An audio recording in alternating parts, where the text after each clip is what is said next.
Boa noite, tudo bem? Meu nome é Leonardo Silveira e hoje nós iremos refletir sobre a parábola do credor incompassivo e, num segundo momento, sobre a parábola dos dois credores.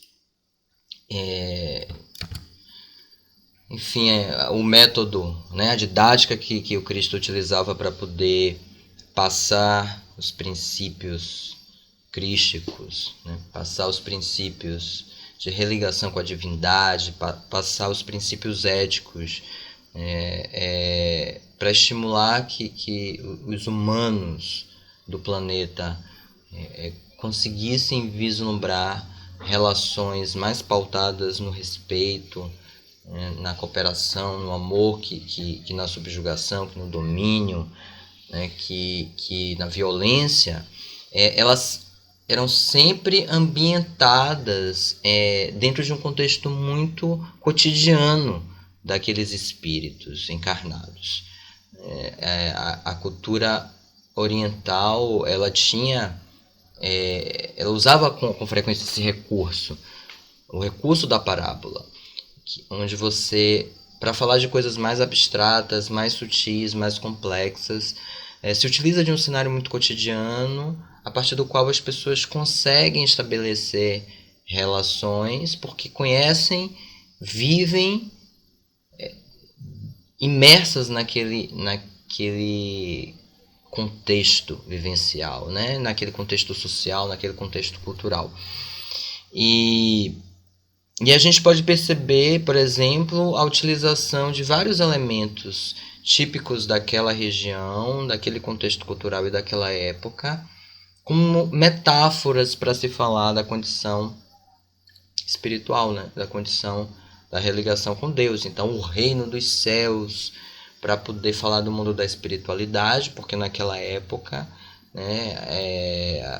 a maior parte das civilizações humanas se organizavam a partir de reinados, de impérios, de agrupamentos sociais a partir de uma organização política social em torno de um rei, de um príncipe, organizações baseadas em principados, em reinados. Sempre ele utiliza um elemento de legitimidade social para comparar com a divindade. Então, um rei convida para as festas de bodas, um juiz que convoca os devedores, sempre um elemento que dentro daquela cultura era considerado um elemento de legitimação e de respeito. Até porque existem certas nuances do entendimento sobre a divindade que nós temos hoje, que naquela época não era possível ter, porque as interpretações elas eram mais literais mesmo, sobretudo de uma população que não tinha muito estudo, que era muito pouco letrada, ou quando nada letrada.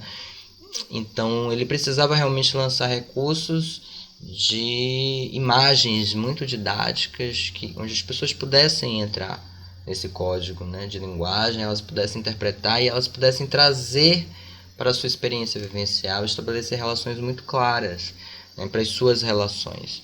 Então ele usa elementos como o bom samaritano. Então o samaritano era um agrupamento de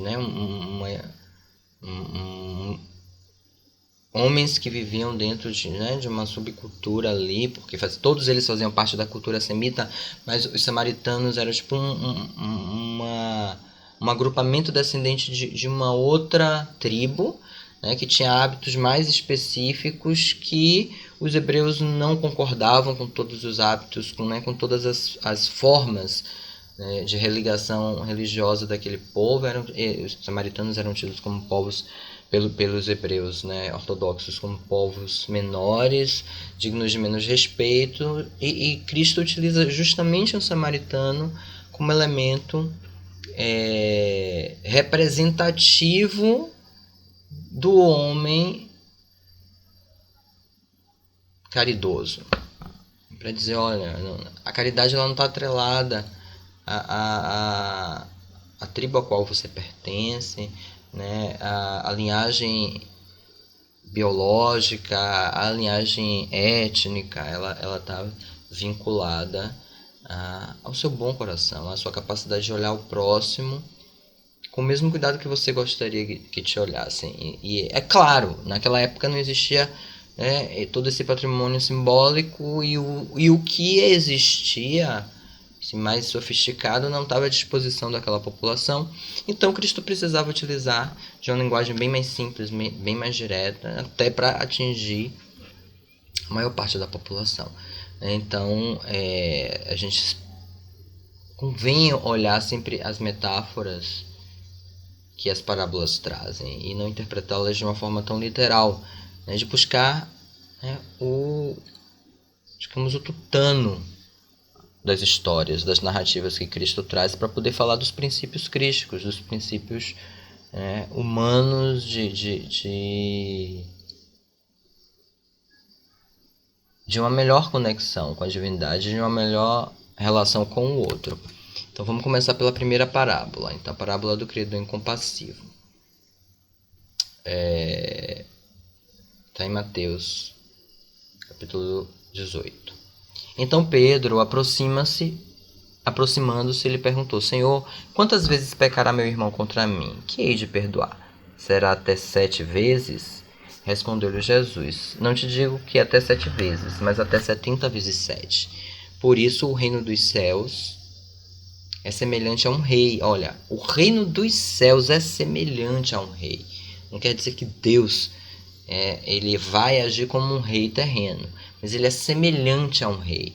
O reino, o mundo espiritual, a comunidade dentro de uma perspectiva espiritual, ela é semelhante a um reinado, a um rei que resolveu ajustar contas com seus servos. Tendo começado a ajustá-las, trouxeram-lhe um que lhe devia 10.000 talentos. Não tendo, porém, o servo com que pagar, ordenou seu senhor que fossem vendidos, ele, sua mulher, seus filhos e tudo quanto possuía, e que se pagasse a dívida. Essa era uma prática comum naquela época. Aquilo dentro, né, da perspectiva legal no tempo de Jesus era perfeitamente aceitável. Dentro de uma perspectiva moderna e contemporânea, isso é inaceitável, sobretudo contemporânea, né? Porque na época moderna também, né, os reinados europeus financiaram e legitimaram a escravatura africana. Então, mais precisamente, né, a partir do século XX, se a gente for parar bem para pensar, é que é impensável se vender uma pessoa para pagar uma dívida ou utilizar a possibilidade de punir uma pessoa submetendo ela à escravidão. Mas na época de Jesus era muito comum, então ele traz elementos muito específicos do contexto sociopolítico daquela região e daquela época para poder estabelecer relação com princípios, né, mais sutis de cunho espiritual. Então, beleza, para aquela época era, digamos assim, uma penalidade factível e para a mentalidade da época considerada razoável e até justa. O servo, pois, prostrando-se, o reverenciava, dizendo: Tem paciência comigo, que te pagarei tudo. O Senhor teve compaixão daquele servo, deixou-o ir e perdoou-lhe a dívida. Olha, imagine como não era difícil você introduzir a ideia de perdão, de compaixão e de misericórdia a ponto de abrir mão de um direito legal secular, ou seja, de um direito legal mundano, né, dentro da lei, né, daquele agrupamento social, tocado pelo outro, pelo limite, pela impotência do outro. Então, imagina como não era desafiador introduzir esses princípios, né, de perdão e de compaixão e de misericórdia dentro de uma cultura altamente punitiva, altamente dominadora, altamente hierarquizada, onde uns sujeitos tinham muito mais valores do que outros, alguns não tinham um valor algum, né? Onde as relações eram muito pautadas pela força, pela lei de Talião, né? O olho por olho, dente por dente, onde as penalidades eram sempre muito violentas, muito agressivas, onde não se tinha a perspectiva de um Estado de Direito, onde as pessoas têm direito à vida, têm direito à defesa, têm direito a ter suas necessidades básicas, humanas, levadas em conta quando se trata de um processo de julgamento, quando se trata de pagar contas, quando se trata de quitar dívidas. Isso tudo é muito novo, né? É óbvio que tem também os deveres, mas imagine numa época em que praticamente não existiam direitos. Era extremamente desafiador. Então, trazer essa imagem de um senhor que tinha um poder secular e que abre mão desse poder por pura compaixão, não por uma estratégia política, né? Não para tirar vantagens, isso era muito pouco comum, muito pouco vivido, inclusive, naquela época. Então era super revolucionário, né? E super desafiador inserir essa mentalidade numa população muito endurecida ainda, né?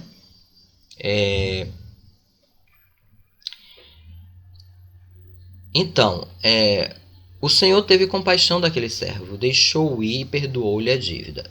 Tendo saído, porém, aquele servo encontrou um dos seus companheiros que lhe devia 100 denários. Então, provavelmente 100 denários, né, naquela moeda valiam infinitamente menos do que o valor de 10.000 talentos. E uma vez encontrando, né, o devedor do rei, encontrando o seu devedor, segurou, né, e sufocou, dizendo-lhe: paga o que me deves. Este, caindo-lhe aos pés, implorava: tem paciência comigo, que te pagarei. Ele, porém, não o atendeu, mas foi-se embora e mandou conservá-lo preso até que pagasse a dívida. Olha que interessante. A cena se repete, mudando os protagonistas e mudando os papéis. Então, aquele que devia pede misericórdia e consegue a misericórdia do seu credor. Uma vez que ele encontra um devedor seu, ele cobra a sua dívida de forma, inclusive, muito mais violenta do que o que foi narrada, né, pela cena em que ele era o devedor. Então o rei foi muito mais respeitoso, mesmo possuindo mais poder social. Já no processo de cobrança, muito menos violento, muito menos agressivo. E ele, quando encontra um devedor seu, age de forma bastante agressiva desde o início, né? E uma vez que recebe a súplica do seu credor, dizendo que, implorando por paciência, ele, de forma endurecida, não age de forma misericordiosa e pune o devedor no intuito de tensioná-lo, de pressioná-lo para que ele cumpra a dívida. E aí você pode pensar: não, mas ele estava desesperado porque ele precisava acumular dinheiro para pagar a própria dívida. Vamos abrir um parêntese. Vendo, pois, os seus companheiros o que se tinha passado, né, os companheiros dos credores, eles ficaram muitíssimo tristes e foram contar ao seu senhor tudo o que havia acontecido. Então seu senhor, chamando-o, disse-lhe: servo malvado, eu te perdoei toda aquela dívida porque me pediste. Não devias tu também ter compaixão do teu companheiro, como eu tive de ti? Irou-se o seu senhor e o entregou aos verdugos, ou seja, ao carrasco, até que pagasse tudo o que lhe devia. Então, ele havia revogado a dívida e, diante da postura do servo, ele trouxe a dívida à tona e submeteu ao servo a mesma sentença que o servo submeteu ao seu servo, né? Ou seja, aquele outro sujeito que socialmente ocupava uma posição historicamente considerada inferior a ele. E o que é interessante, assim, o desespero por pagar dívida poderia justificar a violência, mas o que a parábola chama atenção é que muitas vezes, quando você está imbuído de um poder, você não tem a mesma generosidade e a mesma compaixão da qual você foi beneficiado em um momento anterior, no qual você não era a pessoa dentro do circuito que tinha mais poder e estava sendo pressionado, estava sendo cobrado por alguém que tinha condições sociais de lhe infligir punições. E o que a parábola tenta evidenciar é a necessidade de se... não só a necessidade de se buscar o perdão do próximo, perdoar o próximo, as dívidas, né? Que aí essa dívida ela é exemplificada como uma dívida financeira, porque inclusive era um contexto recorrente na antiguidade. Essas formas de cobranças, né, de dívidas morais e financeiras. Mas ela, dentro de uma perspectiva espiritual, ela aponta muito mais para... A gente pode interpretar essa dívida financeira, né, de uma forma menos literal, entendendo que ela aponta para as nossas dívidas espirituais. E o que seriam as dívidas espirituais? Seriam as nossas sombras. Né? É uma dívida com o nosso próprio legado, não é uma dívida com Deus, é uma dívida com o nosso próprio legado espiritual. É uma dívida com compromisso evolutivo do nosso espírito. E como não perdoar? O grande questionamento é como não perdoar, né, os limites do outro, que no caso da parábola é exemplificado, né, a partir de um limite financeiro, mas com toda certeza, a Cristo não estava falando disso, porque o objetivo dele não era a reforma financeira do mundo, mas a reforma ética do mundo. De como que eu, que tenho os meus débitos com minha própria condição espiritual, como eu que tenho as minhas sombras, carecido eu dessa forma de perdão, não perdoo as sombras e os limites do outro. Eis o questionamento. Não só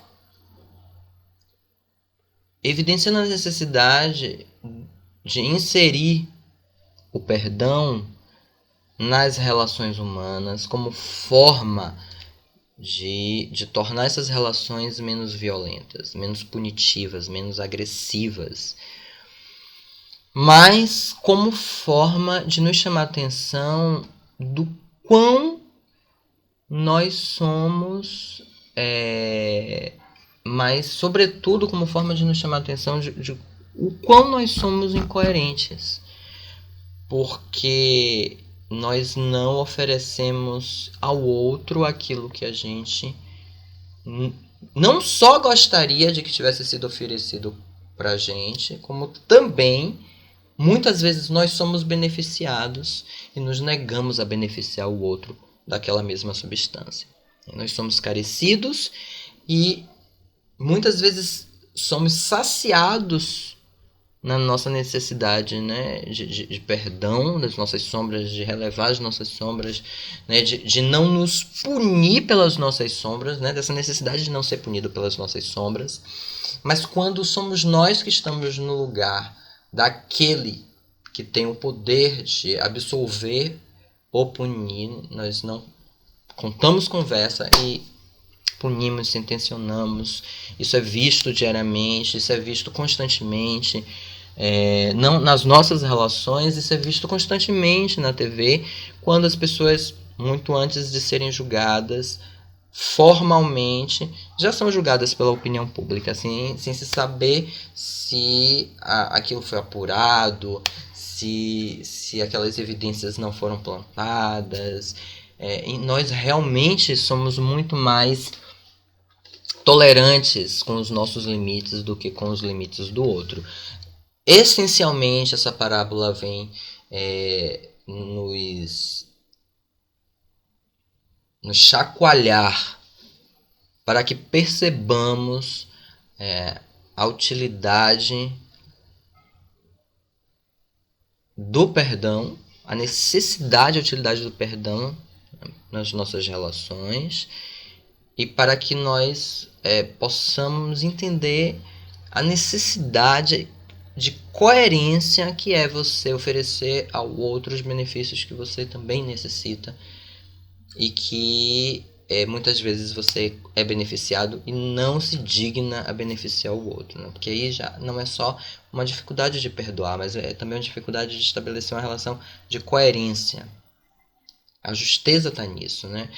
Em se viver o princípio de fazer ao outro aquilo que nós gostaríamos que fosse feito com a gente.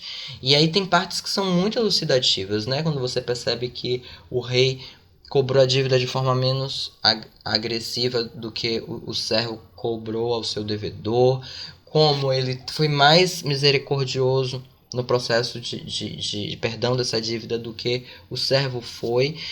E o efeito, né, desse endurecimento, que dentro de um contexto vivencial da época, né, uma vez que uma pessoa comete um crime, você recorre a uma personalidade, né, mais legitimada, que vai arbitrar sobre esse crime, e uma vez que se avaliou o agravante foi justamente o fato dele não aplicar a mesma lei da qual ele foi beneficiado para com o outro. Então ele perde os benefícios concedidos anteriormente e é julgado duramente e recai sobre ele uma lei muito mais dura, uma lei muito mais intransigente, uma lei muito mais violenta, assim como ele foi duro, violento e intransigente. E aí Jesus finaliza, né, dizendo: assim também meu Pai Celestial vos fará, se cada um de vós no íntimo do coração não perdoar o seu irmão. Bem, aí a gente pode fazer uma atualização dessa última parte com o conhecimento que a gente já tem hoje, né, e com as experiências que nós acumulamos ao longo desse século, porque de fato Jesus estava ensinando para um povo que acreditava num Deus vingativo, num Deus punitivo, e ele já fez assim digamos assim, um esforço hercúleo para inserir nessa percepção da divindade um aspecto mais amoroso, um aspecto mais compassivo, de compaixão. Mas devido ao endurecimento da gente naquela época, seria muito difícil essas comunidades entenderem uma divindade plenamente amorosa, uma divindade que não era punitiva em nenhuma instância. Então, sabiamente, Cristo insere, né, a nota característica da compaixão para poder temperar essa noção de divindade que era muito violenta também, né? Um Deus dos holocaustos. Mas ele não podia também entregar um alimento muito sutil, né? Muito fluido, tentando passar uma noção de um Deus de puro amor e de puro perdão. Então hoje a gente já entende, a partir das leis de causa e efeito, que não se trata de processos punitivos, se trata de processos educativos, e que esse trecho no qual o mal servo é punido, na verdade, dentro de uma perspectiva espírita, com os conhecimentos espíritas, né, paralelos ao que o Evangelho traz,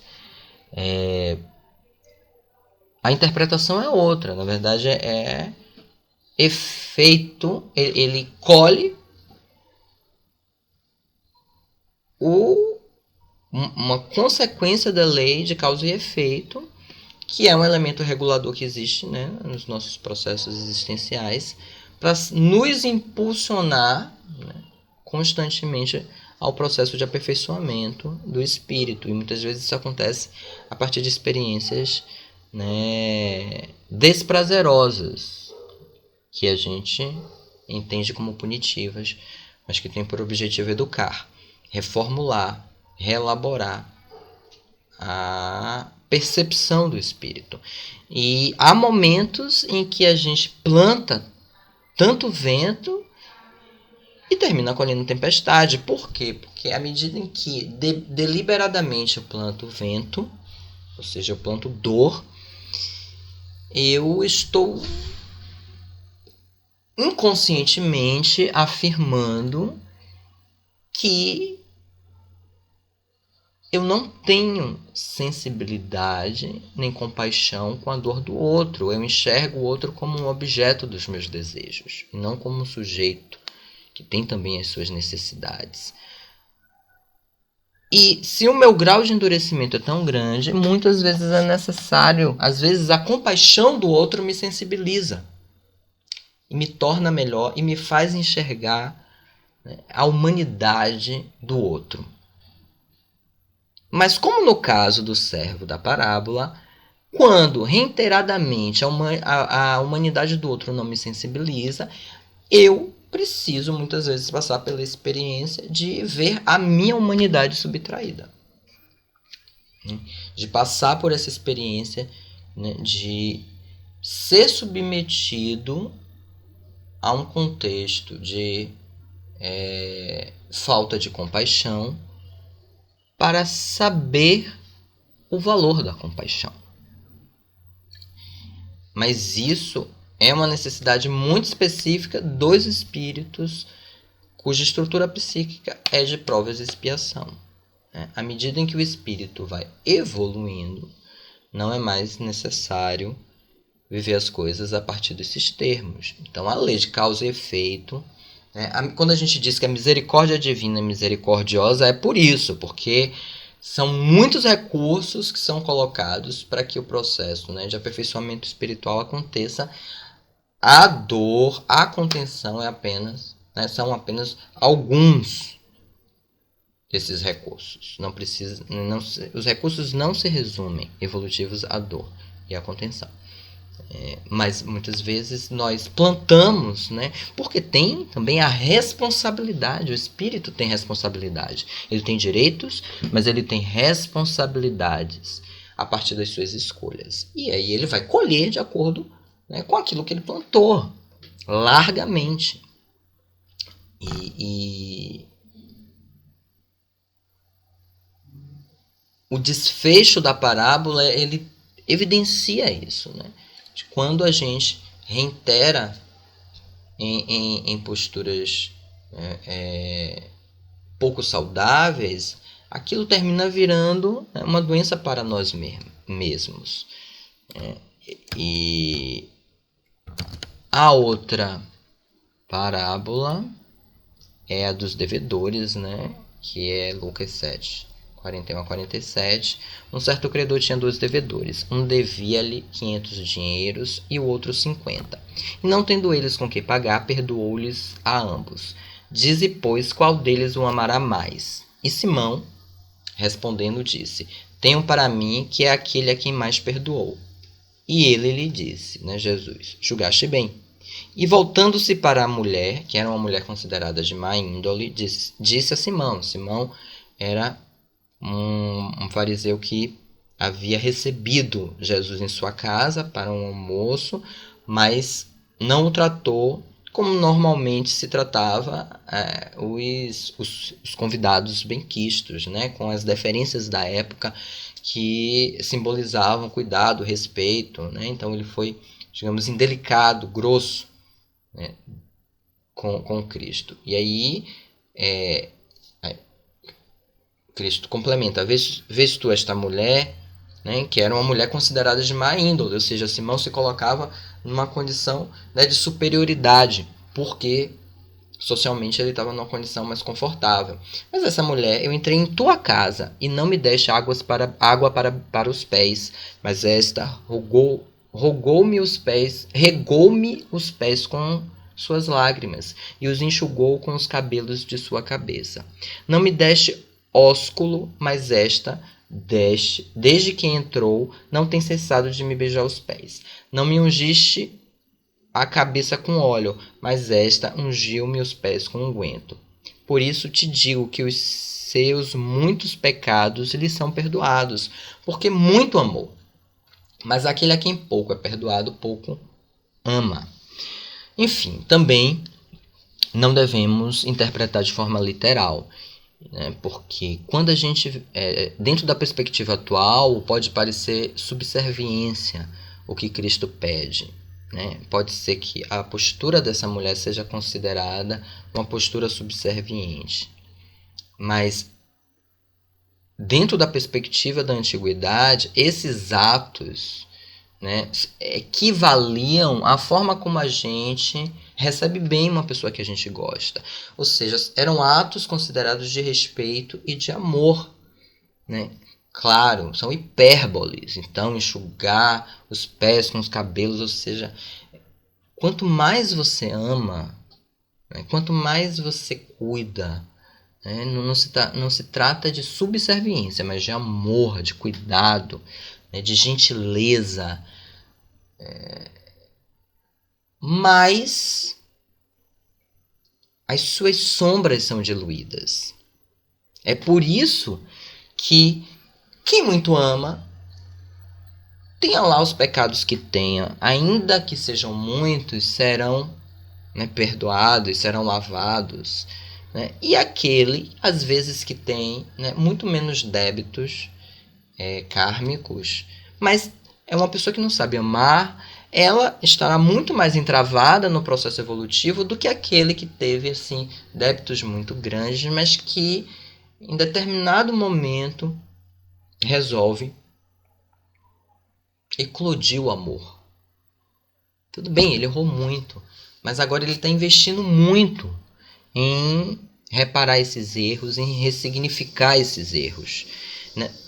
De alguma sorte, o que eu entendo é que Cristo, ele pontua o valor que o esforço por amar, né, o empenho em se amar o próximo, em cuidar do próximo, em fazer com o próximo aquilo que eu gostaria que o próximo fizesse comigo, né, estabelecer essa coerência de cuidado, de respeito. Isso faz com que todo aquele nosso passado de equívocos ele seja iluminado, digamos, por esse feixe de amor que eu começo a acender em mim. E já existem outras pessoas que talvez nem tenham cometido erros tão graves em outras existências, mas elas são muito menos comprometidas com o próprio processo evolutivo. Então, esses espíritos, eles avançam de forma mais lenta. De modo geral, o que essas duas parábolas têm em comum é a ideia da necessidade que nós temos de perdoar uns aos outros para que as nossas relações melhorem, e também porque todos nós somos carecidos de perdão, né? Isso aí fica para todos nós, e a necessidade de desenvolver também uma coerência nas nossas escolhas, nas nossas posturas, né? Porque não faz sentido eu esperar compaixão, respeito e generosidade do outro se eu também não ofereço isso. Não faz sentido eu querer ser valorizado se eu também não valorizo as pessoas. Não faz sentido eu querer ser beneficiado se eu também não me predisponho a beneficiar o outro. Então, para que essas relações se tornem mais amenas e que para que nossas sombras sejam iluminadas, a gente precisa também estabelecer um compromisso de coerência entre o nosso desejo e o nosso ato. Então, aquilo que eu quero que faça comigo é algo semelhante àquilo que eu me exercito a fazer com o outro. Como nós estamos próximos do Dia dos Pais, para encerrar, né, a reflexão da noite, eu escolhi a oração a São José. Salve, guardião do Redentor e esposo da Santa Maria. A vós, Deus confiou seu Filho, em vós, Maria depositou a sua confiança. Convosco, Cristo tornou-se homem.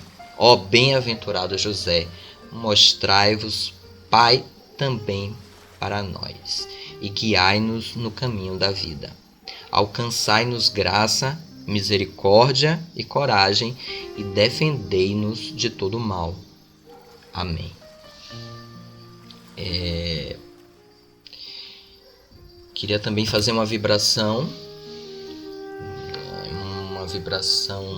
pelo planeta, em especial para os pais do planeta. E quando eu falo pais, eu não estou falando só dentro de um entendimento biológico, mas assim, todo aquele que cuida, que educa, que acolhe, que orienta um outro ser, um outro espírito, com essa energia da paternidade, né?